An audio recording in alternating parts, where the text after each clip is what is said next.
Welcome to Process to Profitability, a podcast all about the tools and strategies you need to serve your clients and grow your small business, hosted by me, Samantha Mabe of Lemon and the Sea.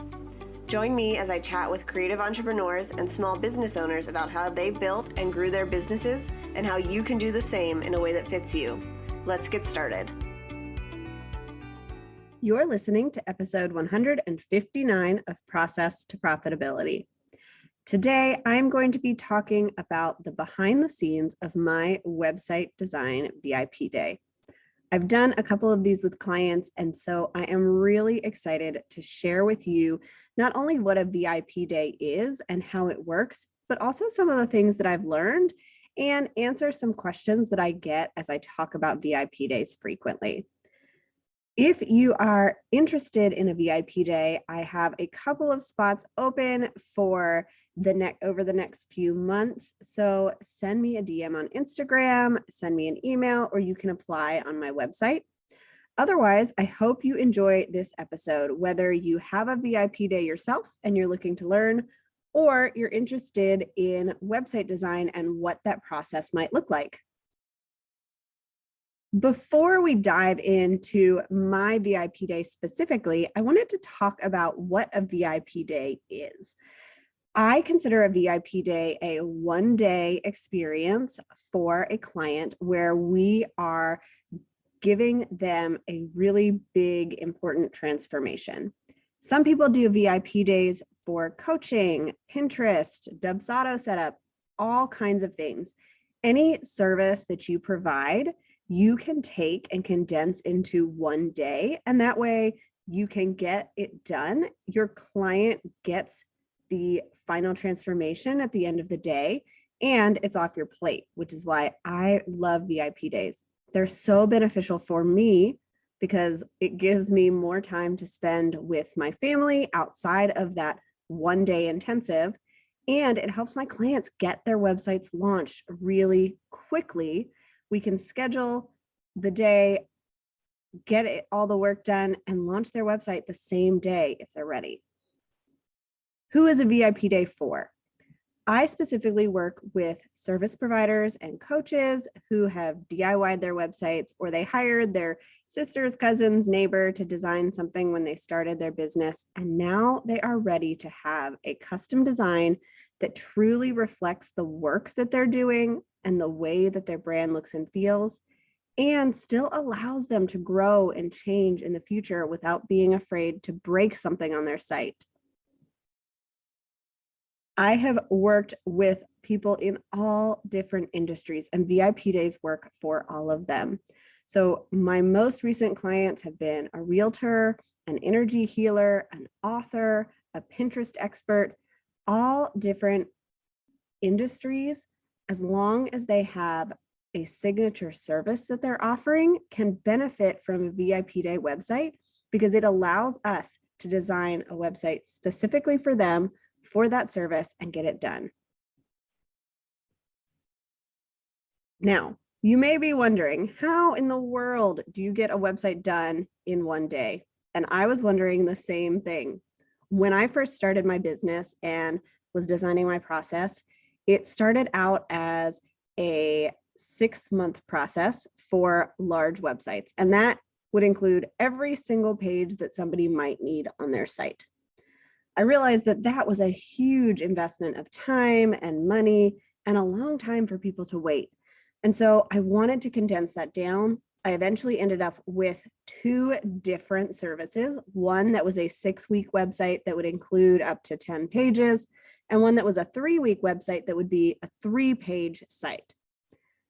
I tried both of those out, and while I was able to give my clients really great designs that converted well for them, those projects still tended to drag on because we were always waiting for the back and forth emails for feedback.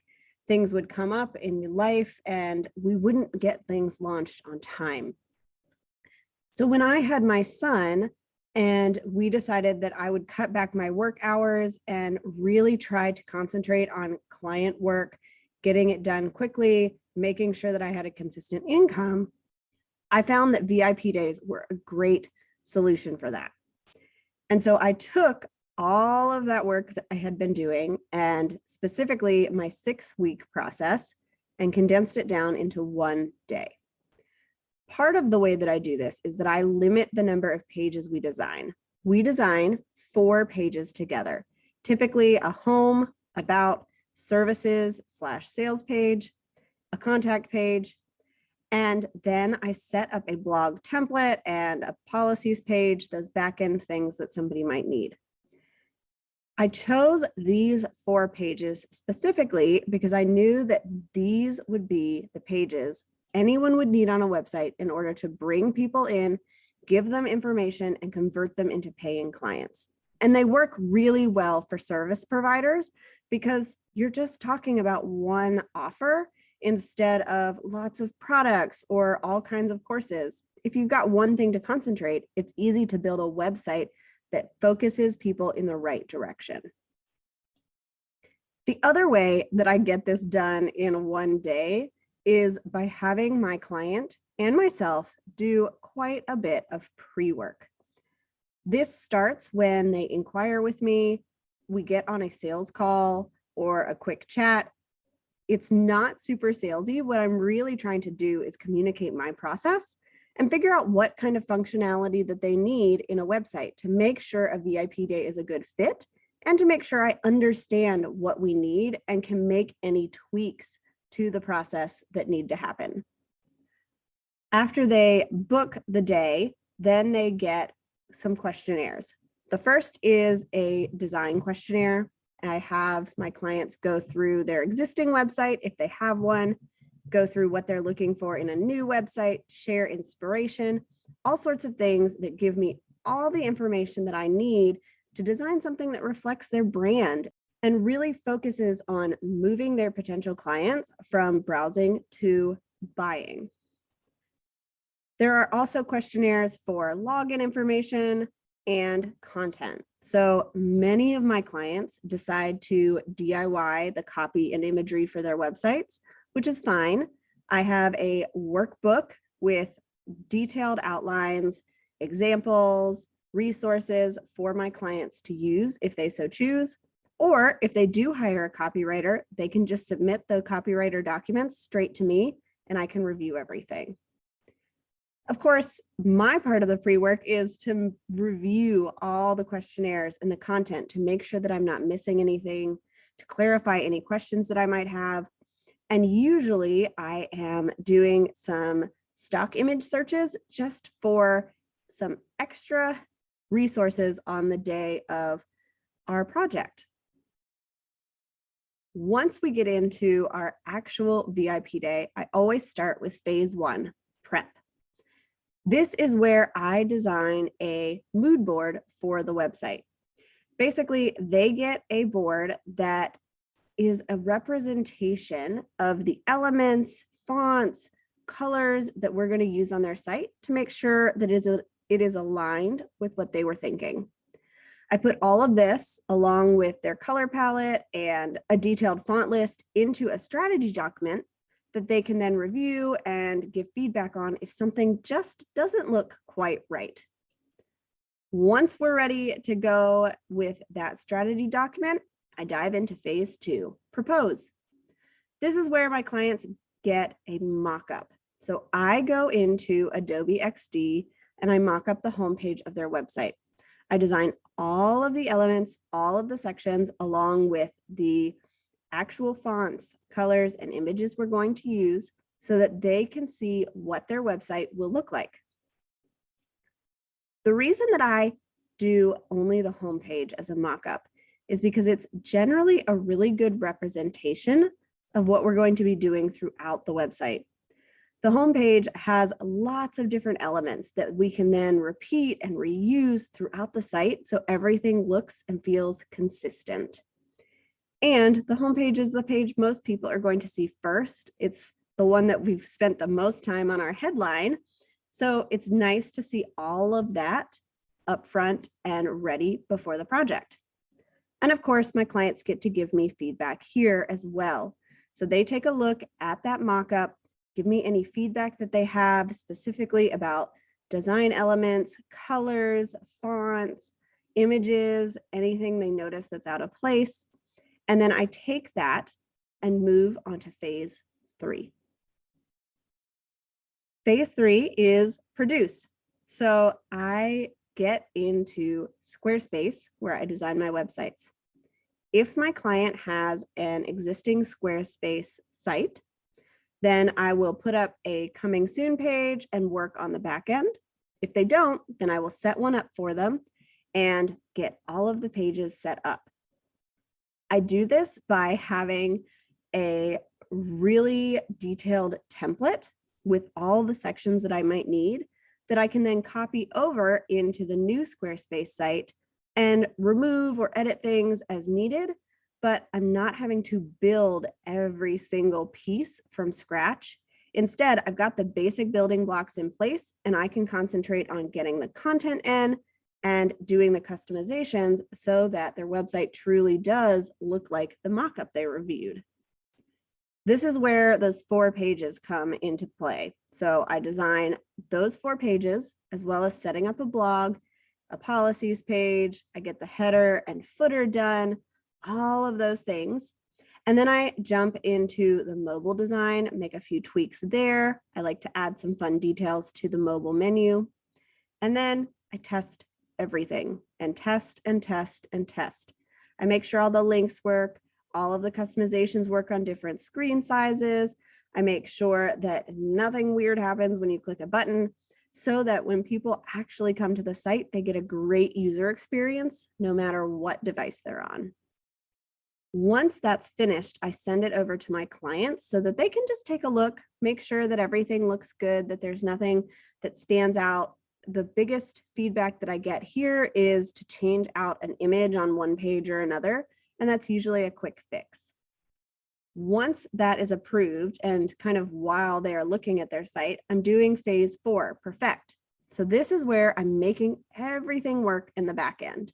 I get the newsletter connected, any scheduling software or CRMs get connected. I set up the SEO for the site, as well as setting up Google Analytics, Search Console, all those things that we need on our site that we don't necessarily think about because it's all of the back end details, not the pretty site up front. I also connect the domain for anybody who is ready to launch that day. So if somebody has a domain and they need it connected to their new site, I go ahead and do that. It populates within 3 days, but usually they are ready to go at the end of our day together. And once that's done, of course, I want to set them up for success in the future. So I go into phase 5, propel. I record tutorial videos specifically for their site. Any elements that are different from normal, anything they might need to keep in mind as they make edits, or anything they've specifically requested help with, I record a tutorial video for in Loom, and then I timestamp it so they can easily see what they're looking for. They also get access to a full library of tutorial videos about Squarespace that cover pretty much every element and block and page that they would need to think about. In addition to this, I have what's called a style page where I upload the backups for the website. I include the color palette, all the font choices, so they can see everything we've used on the site and have it as a resource in the future for themselves or their team or another designer. This way, they can feel confident making adjustments to their site themselves or handing it off to somebody else. They don't have to keep coming back to me to make little tweaks. I want my clients to be empowered to get into their site and try things out, because that's the only way we're going to know if something's really working. Of course, after a website's launched, it doesn't mean my work's over. All of my clients get 30 days of support afterwards where they can submit a form. I have it set up in Airtable that sends a request. So they can request any kind of edits to their site. They can request tutorial videos. They can ask questions. And usually I get back to them within 1 to 2 days. So if they need an image changed out or pricing updated in that 30 days, maybe they've decided to add or take away a section of the site, I get all of those requests in one place and I work on that for them so that as they continue to learn and use and play around with their site and see how people react, we can make changes to make sure that it is really converting and working for them. All right, so that's how my VIP days work. We go through those 5 phases. They have a support window, and all of this works because I have a process filled with different assets on the back end. I've got folders worth of fonts and pairings and checklists and images and everything that I might need, so that on the day of our VIP day, I can just go in there and get started. But here's what I have learned after the VIP days that I have done so far. First, a VIP day is different than a longer process because we're getting it all done at once. And that means I am sitting at the computer for a long day. I always like to start my day by grabbing some Starbucks coffee. I'm usually dropping my son off at his childcare for the day, so I get it on my way over. And I make sure that I am at my desk a few minutes before we're supposed to start so that I don't feel rushed at the very beginning. I also try to get up and walk and exercise throughout the day, keep water at my desk so that I am always hydrated, and I make sure I have some snacks that are healthy and filling and easy to grab on my days. I also have found that ordering lunch is really helpful, although one of my VIP days, the order delivery stopped working. So I like to order that either the day before and set it for a specific time, or the morning of, and I'll set that up so that I know when my food is going to be delivered, and it matches up with a window of a break that I've built into my VIP day. And of course, I am a wife and a mom, and I am the one who mostly cooks dinner in my house. So I also have to think about that. Usually VIP days mean that we have leftovers or a crock pot meal for dinner so that it's still healthy and filling, but I don't have to worry about it once I wrap up for the day. The next thing I've learned is all about clients' care and service. So I have learned over my VIP days a couple of things. First, lots of clients get worried before their VIP day that they haven't submitted everything that I need. So I have actually added in some check-in emails to my onboarding sequence that just remind them of what needs to be submitted. And I give them the option of jumping onto a quick 20-minute call where I can review their questionnaires really quickly. I can look at all the content they've submitted, and that way they know if anything's missing ahead of the final deadline. And I know where we're at too. And it usually helps me get a really good idea of what we'll be doing on the day of, how much time it's going to take. And that's been a great addition. The next thing that I have added is sending my clients some kind of food on the day of. So depending on where they're located, I'll either send a Starbucks gift card, a DoorDash gift card, or order food sent to their house. Even though we're not on a call the whole day, they do have to be available. And so I like to just give it to them as a nice bonus and something they don't have to worry about that day.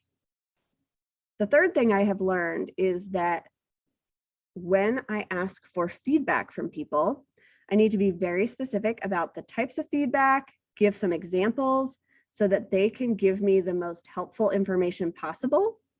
Instead of saying, I just don't like the way this looks, they can say, I like the color palette, but this button just does not resonate with my brand.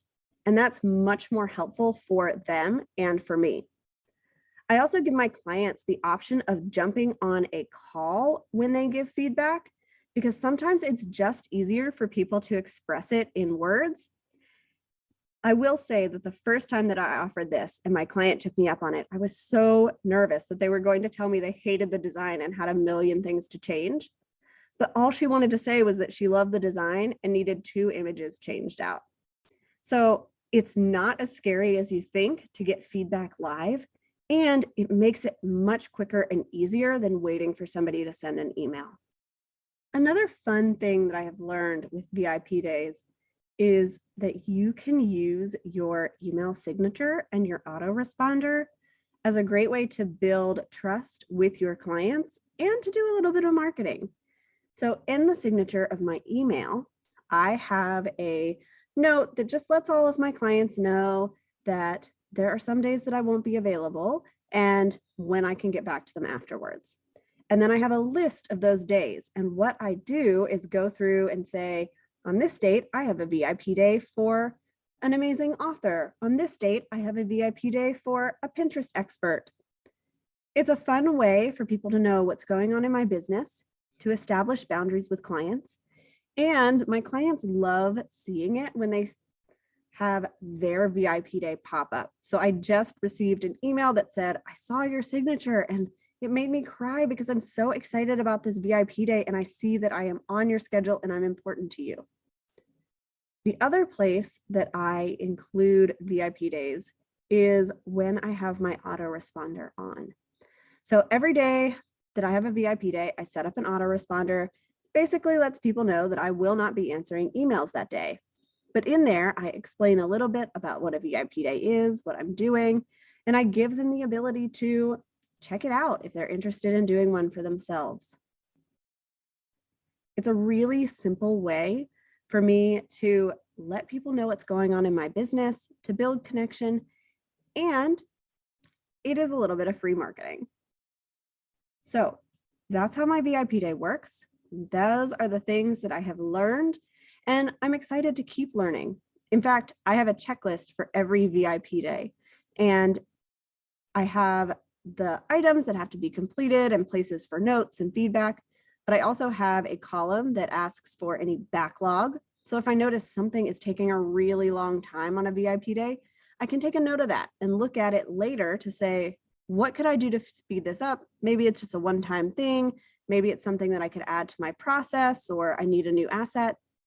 And then at the end of the day, on that very same checklist document, I've got a place where I can write down what went well and what I could improve. And that way I don't have to worry about it down the road when I'm trying to make changes and I can't remember. I write it all down the day of, and then I let it go. And that way I can walk away at the end of a VIP day after I send that wrap up email to my clients, and we're both off the hook. We can be confident that their website is live, it looks good, it works, and then anything else can come at the beginning of the new week when they have requests or questions, or I'm making changes to my own process on the back end. If you have a DIY website, or maybe your cousin's neighbor's best friend designed it, and you're not sure if it's converting well, or maybe something just doesn't feel like it's working, I offer a free website review. So you can go to lemonandthesea.com/website review, enter your URL, your name, and give me an idea of your biggest struggle.